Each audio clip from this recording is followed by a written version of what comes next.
가족 문제로 잠 못 이루신 적 있으십니까? 밤 12시가 넘어서도 눈이 말똥말똥해지고 천장만 바라보며 한숨을 내쉬었던 그 밤 말입니다.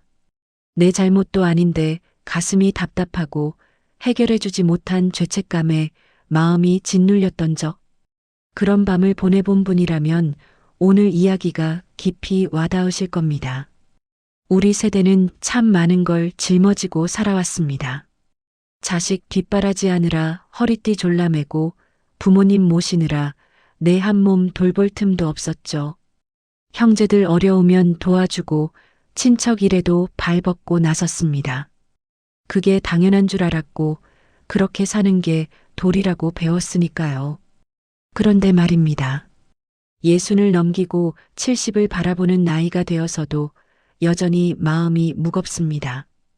다 큰 자식 걱정에 잠 못 이루고 며느리 사위 눈치 보느라 속 끓이고 손주 교육 문제로 가슴 졸입니다. 형제간에 생긴 일, 친척들 경조사까지 챙기다 보면 정작 내 삶은 어디 있는지 모르겠습니다. 살다 보면 이런 생각이 문득 듭니다. 이건 내 일도 아닌데 왜 내가 이렇게 힘들지? 자식의 고민이 내 고민이 되고 배우자의 불편한 마음이 내 책임처럼 느껴지고 형제의 갈등이 내 잘못처럼 다가옵니다. 어느새 모두가 내 문제가 되어버렸고 짊어지지 않아도 될 짐을 평생 안고 살아온 것은 아닌가 싶습니다. 오늘은 바로 그 무거운 마음에 대해 이야기해 보려 합니다. 가족이라서 더 어려웠던 순간들, 사랑이라는 이름으로 너무 깊이 들어가 버린 마음들을 천천히 풀어보려고 합니다. 그리고 우리 세대가 이제는 조금 내려놓아도 된다는 것, 그게 가족을 버리는 게 아니라 오히려 더 건강하게 사랑하는 방법이라는 것을 함께 나눠보겠습니다. 이런 이야기가 마음에 닿으신다면 구독과 좋아요 부탁드립니다. 앞으로도 우리 세대의 마음을 어루만지는 이야기로 함께 하겠습니다. 그럼 이제 조용히 오늘의 이야기를 시작해 보겠습니다. 여러분, 이런 경험 있으시죠?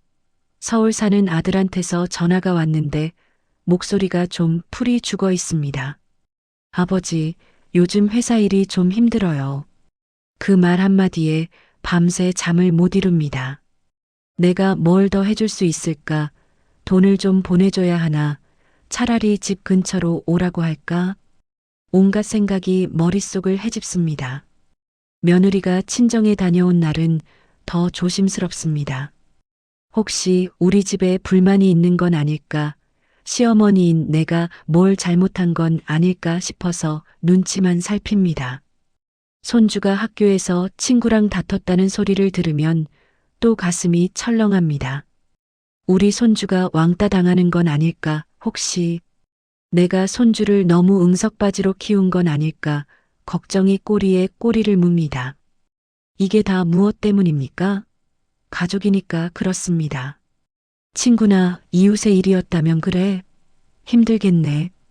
힘내하고 넘어갔을 일들이 가족 일이 되면 전혀 다른 무게로 다가옵니다. 마치 내 일처럼, 아니 내 일보다 더 무겁게 느껴집니다.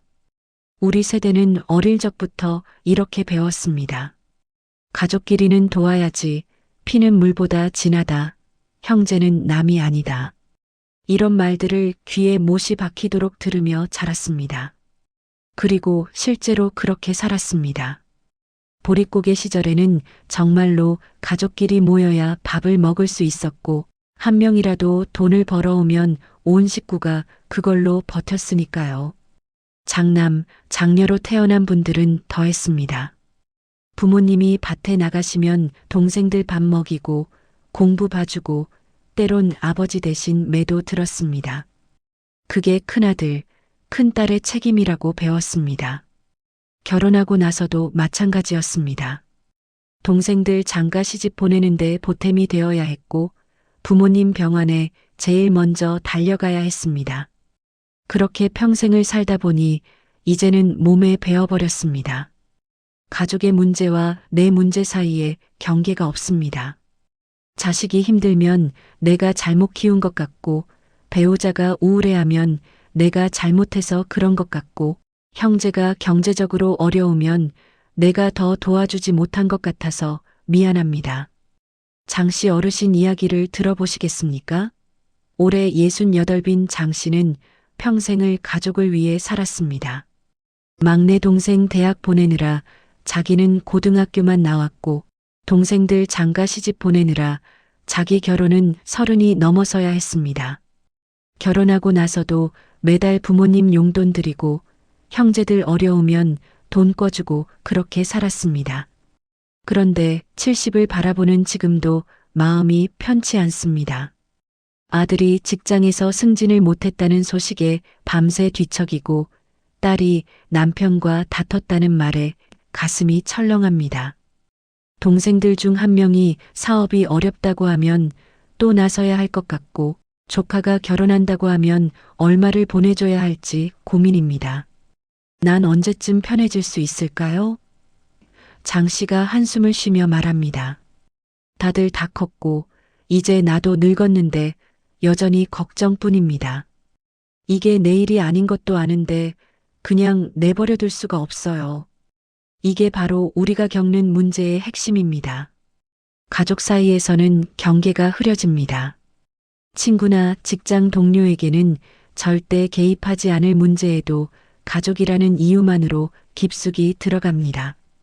그리고 그 안에서 마음을 소진합니다.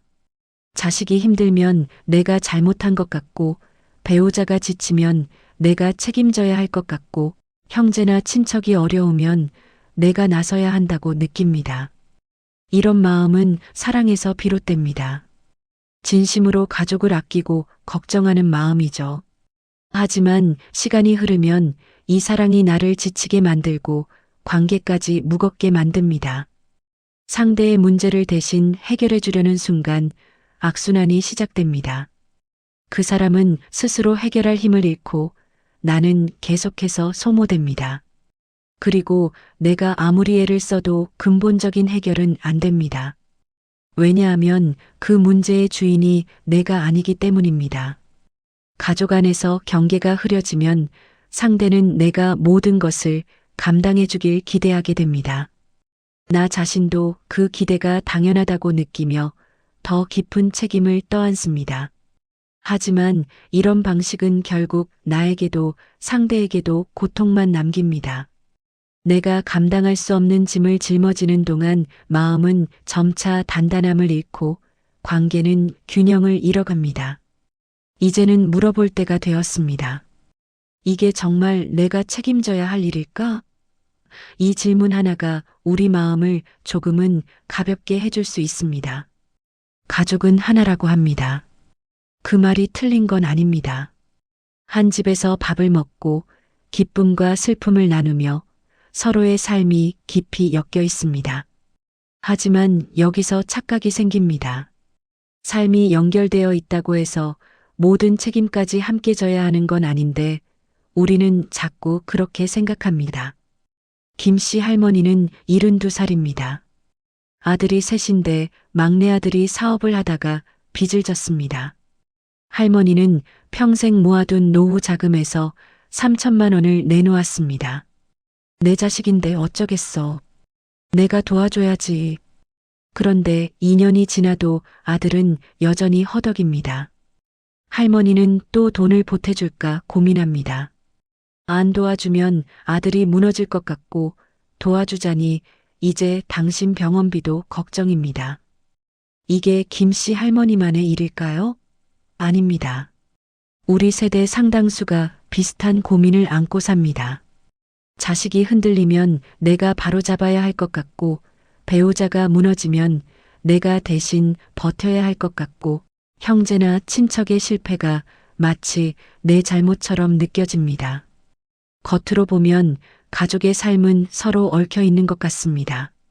실제로도 그렇습니다. 아버지가 직장을 잃으면 온 가족이 허리띠를 졸라매야 했고 어머니가 아프면 가족 모두가 병수발을 들었습니다. 그래서 우리는 자연스럽게 배웠습니다. 가족의 문제는 곧 내 문제라고.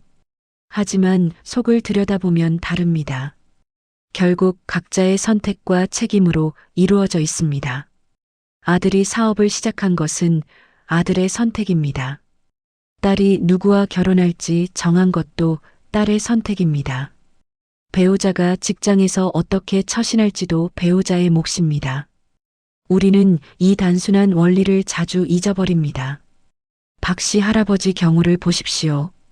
65인 박씨는 큰아들이 걱정입니다. 40이 넘었는데 직장을 자꾸 옮깁니다. 아버지, 이번 회사는 제 적성에 안 맞아요. 그러면서 또 그만둡니다.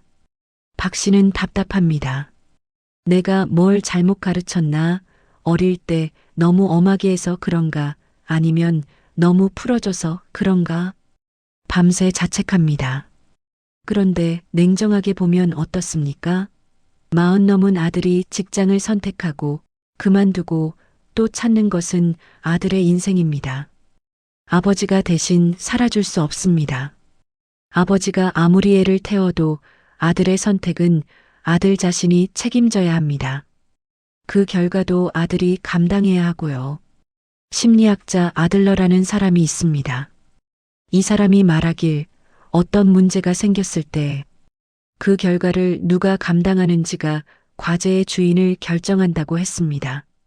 쉽게 말하면 이겁니다. 아들이 직장을 그만두면 그 결과는 누가 겪습니까? 아들입니다. 월급이 끊기는 것도, 경력이 단절되는 것도, 가족이 경제적으로 어려워지는 것도 결국 아들이 감당합니다. 그러니 이건 아들의 과제입니다. 아버지의 과제가 아닙니다. 그런데 우리는 이걸 자꾸 혼동합니다. 자식의 선택이지만 부모인 내가 책임져야 할 것 같습니다. 배우자의 감정이지만 내가 해결해야 할 것 같습니다. 형제나 친척의 갈등이지만 내가 나서서 풀어줘야 할 것 같습니다. 그래서 마음이 약해져서 앞서 걱정하고 개입하며 경계를 무너뜨립니다. 최 씨 할머니는 69입니다. 딸이 남편과 자주 다툽니다. 딸이 전화해서 하소연하면 할머니는 밤새 잠을 못 잡니다. 내가 사위한테 얘기를 해볼까? 딸한테 좀 참으라고 할까? 아니면 이혼하라고 할까? 온갖 생각을 다 합니다. 그리고 다음날 딸한테 전화합니다. 엄마가 사위한테 한번 얘기해 볼까? 딸은 펄쩍 뜁니다. 엄마, 그건 우리 부부 문제예요. 엄마가 나설 일 아니에요. 딸 말이 맞습니다. 부부 문제는 부부가 풀어야 합니다. 어머니가 아무리 걱정해도 아무리 개입해도 근본적인 해결은 안 됩니다. 오히려 관계만 더 복잡해집니다. 개입은 때로 상대의 힘을 약하게 만듭니다. 내가 대신 나서서 해결해주면 상대는 스스로 해결할 기회를 잃습니다. 김씨 할머니가 아들 빚을 대신 갚아주면 아들은 어떻게 될까요? 다음에 또 어려우면 또 어머니를 찾을 겁니다. 스스로 책임지는 법을 배우지 못합니다. 박씨 할아버지가 아들 직장 문제로 밤새 고민하면 어떻게 될까요? 아버지만 속 끓고 아들은 여전히 자기 인생을 제대로 책임지지 못합니다. 최 씨 할머니가 딸 부부 싸움에 끼어들면 어떻게 될까요? 관계만 더 꼬입니다. 반대로 경계를 세우면 어떻게 될까요? 상대는 자기 삶을 책임질 기회를 얻습니다. 나는 내 삶을 지킬 수 있습니다. 아들이 사업 실패의 결과를 스스로 감당하면서 배웁니다. 딸이 부부 문제를 스스로 풀면서 성장합니다. 따뜻함을 유지하되 책임의 주인은 분명히 하는 것, 그 지점에서 관계는 비로소 건강해집니다. 사랑한다고 해서 상대의 인생을 대신 살아줄 수는 없습니다. 걱정한다고 해서 상대의 선택을 대신할 수도 없습니다. 우리가 할 수 있는 건 곁에서 지켜보고 응원하고 넘어지면 일어서도록 격려하는 것입니다. 대신 일어서 주는 게 아니라 스스로 일어서도록 기다려주는 것입니다. 그게 진짜 사랑입니다. 우리 주변을 보면 비슷한 모습들이 반복됩니다. 자식이 실수하면 부모가 자책하고 배우자가 우울하면 내가 어떻게든 기분을 풀어줘야 할 것 같고, 형제가 경제적으로 어려우면 내가 책임져야 할 것 같습니다. 이런 패턴들이 우리 삶 곳곳에 스며들어 있습니다. 가족이라는 이름 때문에 흐려진 경계는 여러 형태로 나타납니다. 어떤 분은 아들, 며느리 사이에 끼어서 양쪽 눈치를 보며 속을 끓입니다. 어떤 분은 손주 교육 문제로 자식과 갈등을 빚으면서도 내가 참아야지 하며 삭힙니다. 또 어떤 분은 동생들 경조사를 챙기고 친척들 어려운 일을 도우면서 정작 자기 노후는 제쳐둡니다. 이런 마음은 따뜻함에서 시작됩니다. 진심으로 가족을 아끼는 마음이죠. 하지만 시간이 지나면 나를 지치게 만들고 관계까지 무겁게 만듭니다. 오늘은 우리가 흔히 빠지는 잘못된 책임의 패턴들을 하나씩 들여다보겠습니다. 먼저 자식에 대한 책임입니다. 정씨 할아버지는 71살인데 아직도 38살 딸 걱정에 잠을 설칩니다. 딸이 아직 결혼을 안 했습니다. 내가 딸을 너무 자유롭게 키워서 그런가, 옛날에 더 엄하게 가르쳤어야 했나? 자책이 끝이 없습니다. 그런데 생각해 보십시오. 38살 딸의 결혼 문제가 71살 아버지 책임입니까? 딸은 이미 성인이고 스스로 인생을 선택할 나이입니다. 결혼을 하든 안 하든 그건 딸의 선택이고 딸의 인생입니다. 아버지가 밤새 걱정한다고 해서 달라지는 건 없습니다. 오히려 딸은 아버지가 자꾸 그러시니까 더 부담스러워요라고 말합니다. 자식의 삶을 대신 책임지려는 부모의 습관은 자식이 스스로 서는 힘을 빼앗습니다. 이게 역설입니다. 부모는 자식을 위한다고 하는데 실제로는 자식의 성장을 막고 있습니다. 배우자에 대한 잘못된 책임도 있습니다. 윤 씨 할머니는 남편이 은퇴하고 나서 매일 집에만 있으니 답답해합니다. 취미도 없고 친구도 없고 하루 종일 TV만 봅니다. 할머니는 남편 기분을 맞춰주느라 애를 씁니다. 영감, 오늘 날씨 좋은데 산책 나갈까? 친구분들한테 전화해서 바둑이라도 두고 오세요. 이렇게 매일 권합니다. 그런데 남편은 시큰둥합니다. 나는 그냥 집에 있는 게 좋아. 할머니는 답답합니다. 남편이 이렇게 무기력하게 사는 게 자기 탓 같습니다. 내가 뭘 더 해줘야 하나, 내가 잘못하는 건가, 또 자책합니다. 하지만 남편의 감정은 남편 것입니다.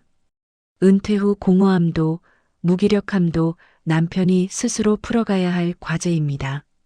아내가 아무리 애를 써도 남편이 스스로 일어서지 않으면 소용없습니다. 배우자의 감정을 지나치게 떠안는 태도는 서로에게 말하지 않은 기대와 서운함만 쌓이게 합니다. 형제나 친척에 대한 잘못된 책임도 흔합니다. 이 씨 할아버지는 장남입니다. 동생이 넷인데 모두 할아버지를 의지합니다. 명절 때마다 할아버지 집에 모이고 경조사가 있으면 할아버지한테 먼저 연락합니다. 조카가 대학 갈 때도 할아버지한테 축의금을 기대합니다. 할아버지는 거절을 못합니다. 내가 장남인데 어쩌겠어. 챙겨줘야지. 그런데 정작 할아버지 노후 자금은 바닥이 납니다. 자기 병원비도 걱정인데 동생들, 조카들 일을 계속 챙기다 보니 그렇게 됐습니다. 장남이라고 해서, 언니라고 해서 평생 가족의 짐을 짊어져야 합니까? 형제도 각자 성인이고 각자의 인생이 있습니다. 조카도 마찬가지입니다. 경제적, 감정적 부담을 내가 대신 짊어지는 순간 더 복잡해집니다. 나도 지치고 상대도 의존적이 됩니다. 강 씨 할머니는 시누이들 때문에 평생 속을 끓였습니다. 시누이 둘이 친정을 들락날락하며 이것저것 챙겨갔습니다. 명절 때마다 온 가족이 모이면 할머니가 음식 준비를 도맡았습니다. 시누이들은 손 하나 까딱 안 하고 친정 오빠 뒷바라지만 했습니다. 할머니는 참았습니다. 시댁 식구들인데 어쩌겠어. 그런데 이제 70을 넘기니 후회가 됩니다. 내가 왜 그렇게 살았을까? 한 번이라도 제대로 말을 했어야 했는데. 시누이들은 여전히 할머니한테 이것저것 부탁하고 할머니는 이제 나이가 들어 힘도 없는데 거절을 못합니다. 평생의 습관이 되어버렸으니까요. 이 모든 패턴의 공통점이 뭡니까? 명확합니다. 내 몫이 아닌 것을 내 몫이라고 착각하고 있다는 겁니다. 자식의 인생, 배우자의 감정, 형제의 경제적 문제, 친척들의 기대, 이 모든 것이 사실은 각자의 몫인데 우리는 그걸 내가 책임져야 한다고 생각합니다.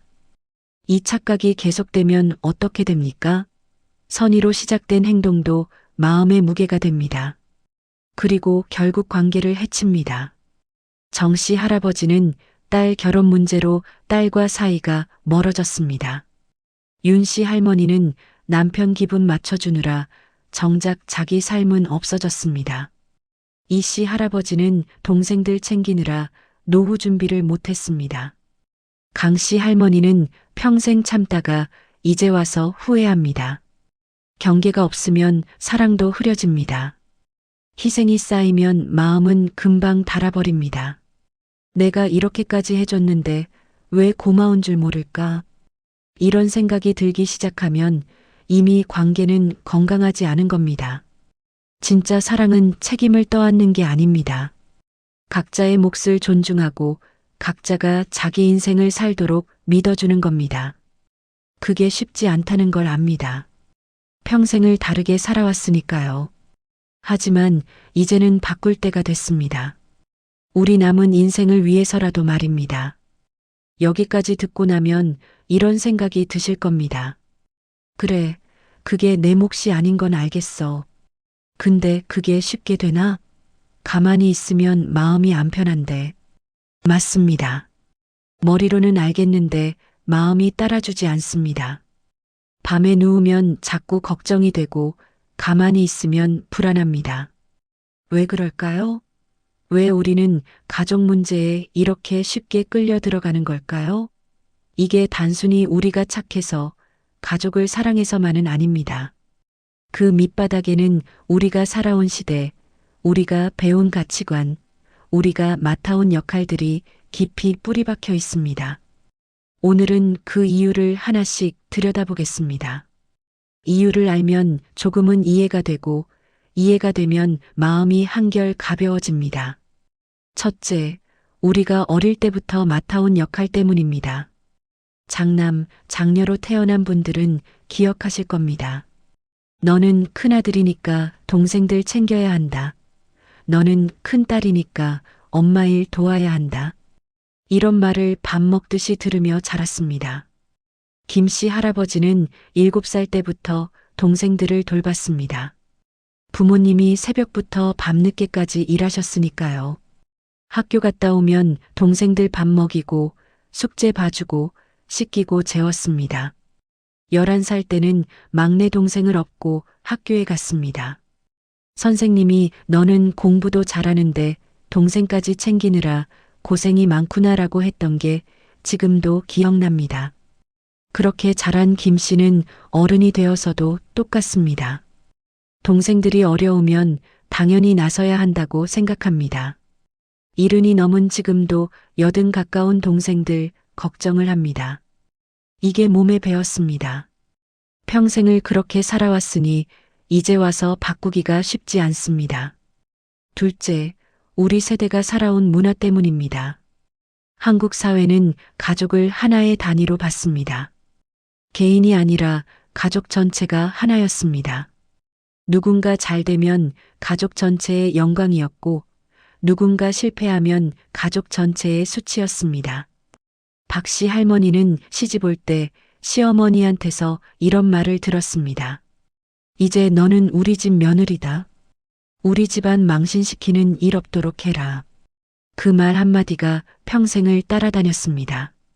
아들이 학교에서 사고를 치면 내가 못 가르쳐서 그렇다는 소리를 들었고 남편이 직장에서 문제가 생기면 집안 살림을 제대로 못해서 그렇다는 눈초리를 받았습니다.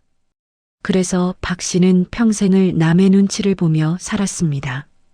가족 중 누군가라도 문제가 생기면 내 잘못인 것 같았습니다. 이게 우리 세대 대부분이 겪은 일입니다. 가족이 하나라는 건 좋은 말이지만 그게 개인을 짓누르는 무게가 되기도 했습니다. 셋째, 우리는 거절을 배우지 못했습니다. 특히 가족에게는 더 그렇습니다. 어릴 때부터 가족끼리는 무슨 일이 있어도 도와야 한다. 피는 물보다 진하다는 말을 들으며 자랐습니다. 그러니 가족이 부탁하면 거절하기가 하늘의 별 따기입니다. 최 씨 할아버지는 동생한테서 전화가 오면 가슴이 철렁합니다. 또 돈 이야기일 게 분명하니까요. 동생은 사업이 잘 안 돼서 늘 어렵습니다. 할아버지는 이미 여러 번 도와줬습니다. 그런데 또 전화가 왔습니다. 형님, 미안한데 이번 한 번만 더. 할아버지는 거절하고 싶습니다. 이제는 정말 여유가 없습니다. 그런데 입이 떨어지지 않습니다. 안 되라는 말이 목구멍에서 막힙니다. 거절하면 관계가 멀어질까봐 두렵고 형님이 그렇게 차갑습니까? 라는 소리를 들을까봐 무섭습니다. 결국 또 도와줍니다. 그리고 혼자 한숨을 쉽니다. 이게 우리 대부분의 모습입니다. 거절하면 나쁜 사람이 될 것 같고 가족인데 이 정도도 못해주는 사람이란 평가가 두렵습니다. 여기에 죄책감까지 더해집니다. 내가 좀 더 여유가 있으면 도와줄 텐데 내가 못났구나. 이런 생각이 들면서 자책합니다. 넷째, 우리 세대 특유의 책임감 때문입니다. 우리는 보릿고개를 겪었고 산업화를 온몸으로 겪었습니다. 그 시절에는 정말로 가족끼리 뭉쳐야 살 수 있었습니다. 한 명이라도 돈을 벌어오면 온 식구가 그걸로 버텼고 한 명이 대학에 가면 온 가족이 허리띠를 졸라맸습니다. 그래서 우리는 배웠습니다. 가족은 책임지는 것이고 나 하나쯤은 희생해야 한다고. 이게 미덕이었고 이게 도리였습니다. 그 시절에는 정말 그래야 했습니다. 하지만 지금은 다릅니다. 세상이 바뀌었고 가족의 형태도 바뀌었습니다. 그런데 우리 마음속의 책임감은 여전히 그 시절에 머물러 있습니다. 정씨 할머니는 말합니다. 머리로는 알아요. 이제는 각자 살아야 한다는 거. 근데 마음이 안 따라줘요. 가만히 있으면 불안하고 나서지 않으면 내가 의무를 저버리는 것 같아요. 이 모든 이유들이 합쳐져서 우리를 움직입니다. 어릴 때부터 맡아온 역할, 우리가 살아온 문화, 거절을 배우지 못한 습관, 그리고 세대 특유의 책임감. 이것들이 우리 무의식 속에 깊이 뿌리 박혀 있습니다.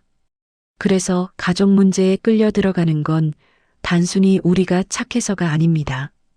오래된 역할과 기대, 책임감의 틀이 우리를 붙잡고 있기 때문입니다.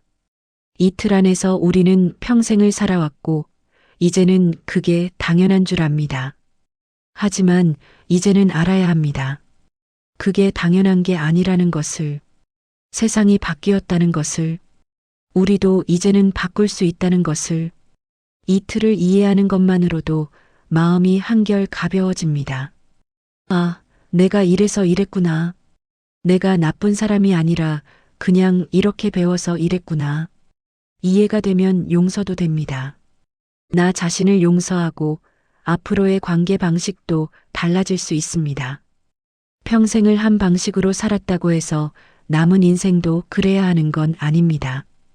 이제는 조금씩 바꿔나갈 수 있습니다. 이제 가장 중요한 이야기를 해야 할 때입니다. 이유도 알았고 문제도 알았습니다. 그럼 이제 어떻게 해야 할까요? 어떻게 하면 이 무거운 짐을 내려놓을 수 있을까요? 어떻게 하면 가족을 사랑하면서도 내 삶을 지킬 수 있을까요? 많은 분들이 오해합니다. 책임을 내려놓는다는 것을 관계를 끊는 것으로 생각합니다. 그럼 이제 가족한테 냉정하게 굴라는 거야? 자식이 힘들어도 모른 척 하라는 거야? 아닙니다. 전혀 그런 게 아닙니다. 책임을 내려놓는다는 것은 관계를 끊거나 마음을 닫는 일이 아닙니다. 오히려 내가 무너지지 않기 위해 그리고 관계가 더 건강해지기 위해 반드시 필요한 선택입니다. 오늘은 그 구체적인 방법들을 하나씩 나눠보겠습니다. 첫 번째로 필요한 것은 문제의 주인을 구분하는 일입니다. 이게 제일 중요합니다. 어떤 일이 생겼을 때 이렇게 물어보십시오. 이 문제의 결과를 누가 감당하는가? 예를 들어볼까요? 아들이 직장을 그만두겠다고 합니다. 여러분은 밤새 잠을 못 잡니다. 걱정이 태산 같습니다. 그럼 이렇게 물어보십시오. 아들이 직장을 그만두면 그 결과를 누가 감당하나? 아들입니다. 월급이 끊기는 것도, 경력이 단절되는 것도, 가족이 경제적으로 어려워지는 것도 아들이 감당합니다. 그럼 이건 누구의 문제입니까? 아들의 문제입니다. 여러분의 문제가 아닙니다. 여러분이 밤새 걱정한다고 해서 달라지는 게 없습니다. 오히려 여러분만 지칩니다. 송씨 할아버지가 이걸 깨달았습니다. 45살 아들이 또 직장을 옮기겠다고 했을 때 할아버지는 이번에는 다르게 반응했습니다. 그래, 내가 생각을 많이 했구나. 아버지는 내 결정을 존중한다.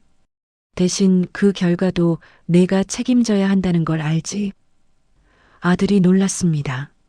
아버지, 걱정 안 하세요? 걱정은 하지. 근데 내 인생은 내가 사는 거야. 아버지가 대신 살아줄 수 없어.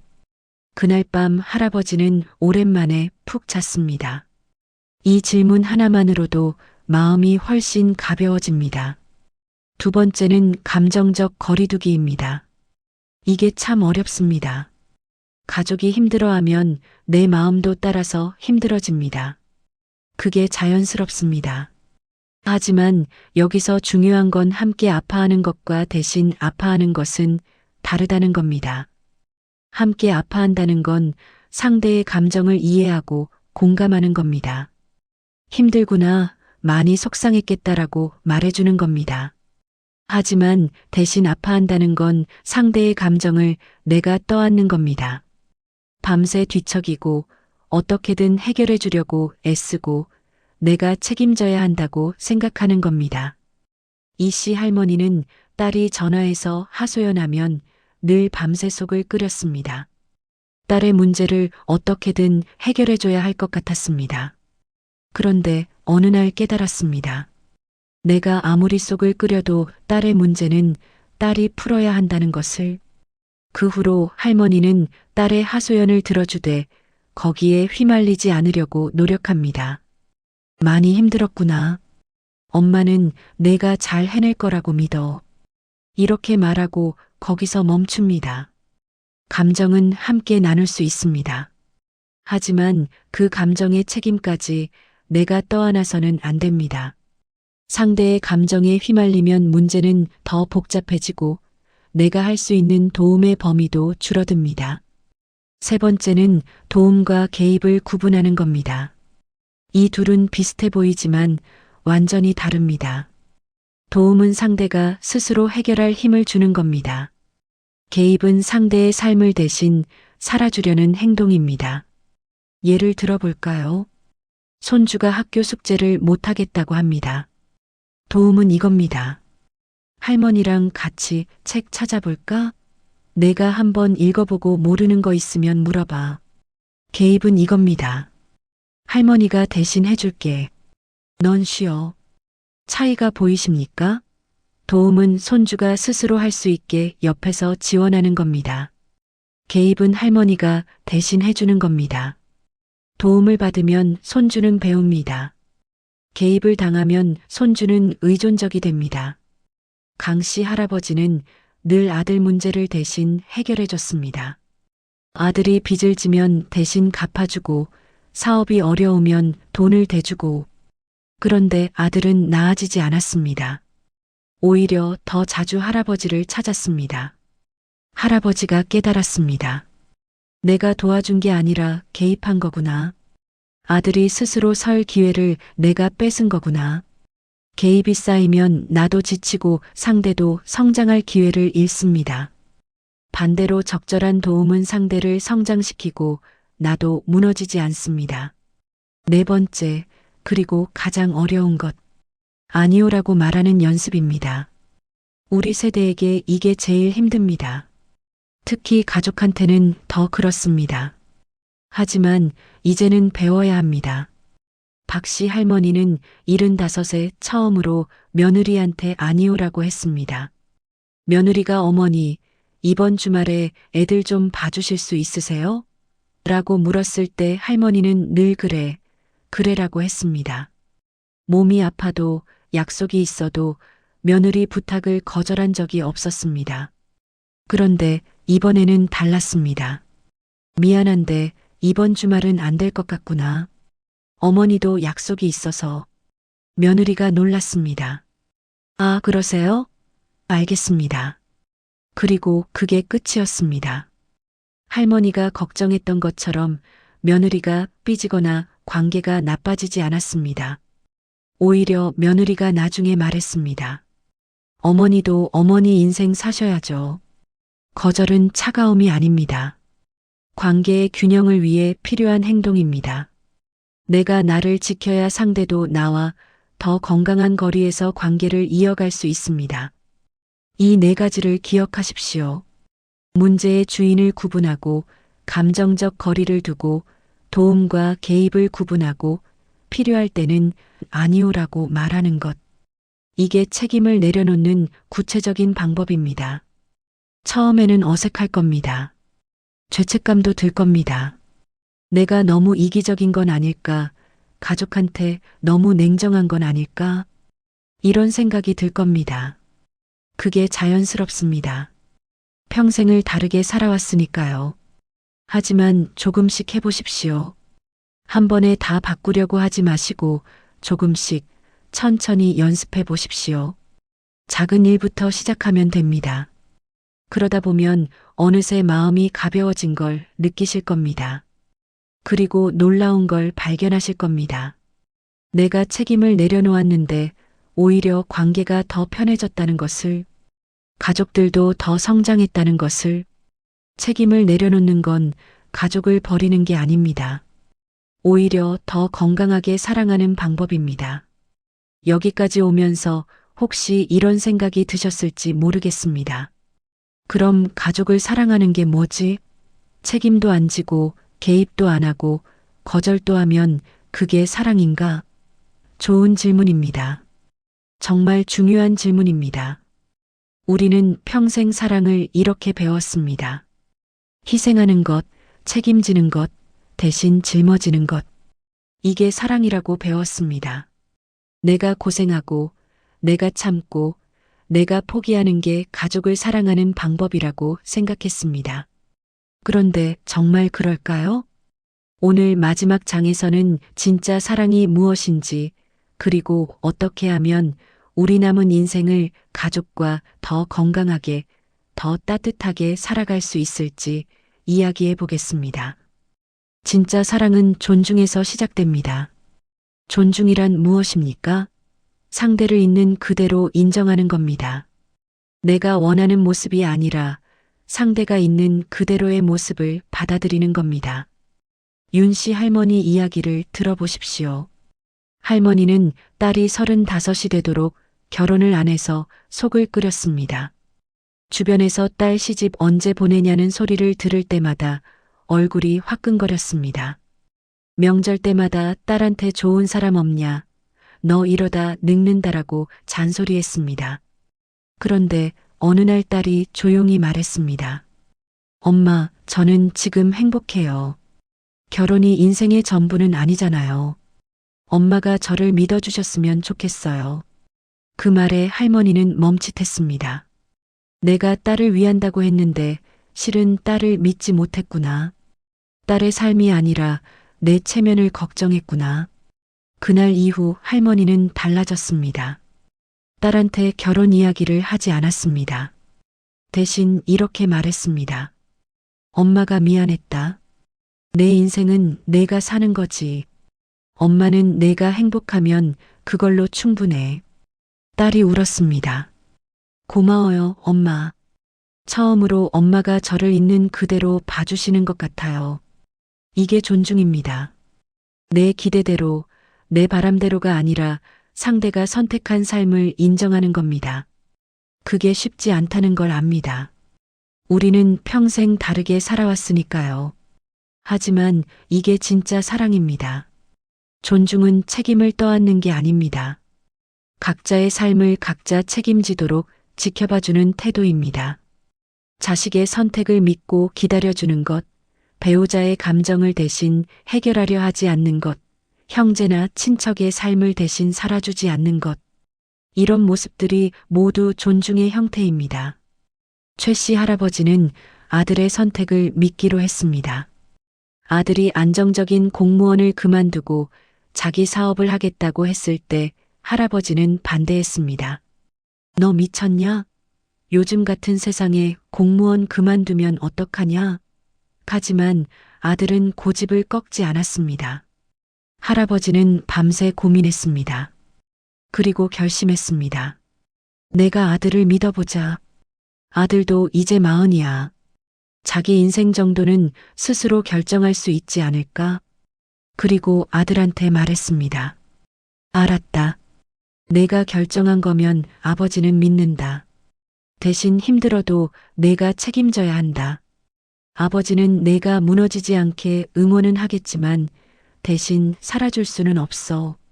3년이 지났습니다. 아들의 사업은 어떻게 됐을까요? 처음엔 힘들었습니다. 빚도 생겼고 포기하고 싶은 순간도 많았습니다. 하지만 아들은 스스로 일어섰습니다. 할아버지한테 손 벌리지 않고 자기 힘으로 해결했습니다. 그리고 이제는 제법 자리를 잡았습니다. 아들이 할아버지한테 말했습니다. 아버지, 그때 제 선택을 믿어주셔서 감사해요. 아버지가 반대만 하셨다면 저는 평생 후회하며 살았을 거예요. 아버지가 믿어주셔서 제가 더 책임감을 갖고 열심히 했던 것 같아요. 이게 존중의 힘입니다. 내가 책임을 떠안으면 상대는 약해집니다. 하지만 내가 상대를 믿고 존중하면 상대는 강해집니다.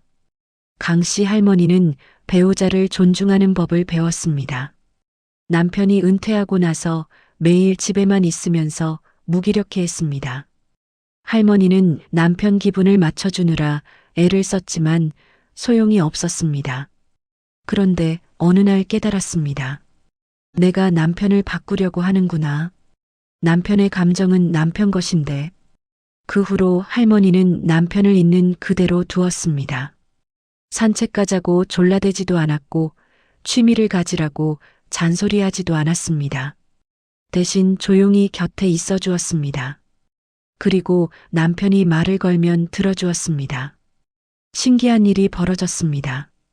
할머니가 간섭을 멈추자 남편이 스스로 움직이기 시작했습니다. 어느 날 남편이 말했습니다. 여보, 나 내일 동네 노인정 한번 가볼까 해. 할머니는 놀랐지만 덤덤하게 대답했습니다. 그래요? 좋겠네요. 그렇게 남편은 조금씩 자기 삶을 찾아갔습니다. 내 몫과 상대의 몫을 구분하는 일은 냉정함이 아니라 성숙함입니다. 내가 내 삶을 지키고 상대도 자신의 인생을 책임질 때 관계는 오히려 더 따뜻하고 단단해집니다. 사랑은 무게가 아니라 온기입니다. 책임이 아니라 지지입니다. 서로가 각자의 삶을 살아가면서도 마음이 느슨하게 이어지는 관계, 그 속에서 사랑은 오래 머뭅니다. 우리는 평생 짐을 지고 살았습니다. 가족이라는 이름으로, 사랑이라는 이름으로 무거운 짐을 짊어졌습니다. 이제는 내려놓아도 됩니다. 내려놓는다고 해서 가족을 버리는 게 아닙니다. 오히려 더 건강하게 사랑하는 겁니다. 자식은 자식의 인생을 삽니다. 우리가 대신 살아줄 수 없습니다. 배우자는 배우자의 감정이 있습니다. 우리가 대신 느낄 수 없습니다. 형제는 형제의 선택이 있습니다. 우리가 대신 책임질 수 없습니다. 하지만 우리는 곁에 있을 수 있습니다. 믿어줄 수 있습니다. 응원할 수 있습니다. 넘어지면 일어서도록 격려할 수 있습니다. 대신 일어서 주는 게 아니라 스스로 일어서도록 기다려줄 수 있습니다. 그게 사랑입니다. 그게 우리가 남은 인생을 가족과 함께 살아가는 방법입니다. 무겁게가 아니라 가볍게, 책임이 아니라 존중으로, 희생이 아니라 지지로 말입니다. 이제 우리도 우리 삶을 삽시다. 가족을 사랑하되 나를 잃지 맙시다. 그게 우리 세대가 마지막으로 배워야 할 지혜입니다. 오늘 긴 이야기를 함께 나눴습니다. 가족 문제로 마음이 무거웠던 분들, 평생을 가족을 위해 살아오면서도 여전히 편치 않은 마음을 안고 계셨던 분들께 조금이나마 위로가 되었기를 바랍니다. 돌이켜보면 우리는 참 많은 걸 짊어지고 살았습니다. 자식 뒷바라지, 부모 봉양, 형제간 의리, 친척들 체면. 하나도 놓치지 않으려고 애썼습니다. 그게 우리가 배운 삶의 방식이었고, 그게 도리라고 믿었습니다. 그렇게 살아온 여러분께 먼저 말씀드리고 싶습니다. 수고하셨습니다. 정말 고생 많으셨습니다. 하지만 이제는 조금 내려놓아도 됩니다. 가족의 문제가 모두 내 책임은 아닙니다. 자식은 자식의 인생을 살아야 하고, 배우자는 배우자의 감정이 있고, 형제는 형제의 선택이 있습니다. 우리가 할 수 있는 건 곁에서 믿어주고 응원하는 것입니다. 대신 살아줄 수는 없습니다. 그렇다고 해서 가족을 사랑하지 말라는 게 아닙니다. 오히려 더 건강하게 사랑하자는 겁니다. 무거운 책임이 아니라 따뜻한 지지로, 희생이 아니라 존중으로 말입니다. 그렇게 할 때 관계는 더 가벼워지고 마음은 더 평온해집니다. 우리에게도 우리 삶이 있습니다. 60을 넘기고 70을 바라보는 지금, 이제는 우리를 위한 시간을 가져도 됩니다. 하고 싶었던 일, 가보고 싶었던 곳, 만나고 싶었던 사람들, 미뤄왔던 것들을 이제는 해도 됩니다. 그게 이기적인 게 아닙니다. 그게 우리가 마땅히 누려야 할 삶입니다. 나를 지키는 것이 결국 가족을 지키는 길입니다. 책임을 나누는 것이 오히려 사랑을 더 오래가게 하는 방법입니다. 각자의 몫을 존중할 때 관계는 한층 가벼워지고 마음은 더 평온해집니다. 오늘 이야기가 여러분의 삶을 돌아보는 작은 단서가 되었기를 바랍니다. 그리고 무거웠던 마음이 조금이라도 가벼워졌기를 바랍니다. 혹시 오늘 이야기를 들으며 떠오른 마음이나 경험이 있으시다면 댓글로 남겨주세요. 나도 이런 적 있었는데, 나는 이렇게 해봤는데, 여러분의 진솔한 한 문장이 또 다른 분께 큰 위로가 될 수 있습니다. 우리는 혼자가 아닙니다. 비슷한 마음으로 살아온 분들이 이렇게 많습니다. 오늘도 끝까지 함께 해주셔서 진심으로 고맙습니다. 다음에 또 좋은 이야기로 찾아뵙겠습니다. 남은 하루도 편안하게 보내시기 바랍니다.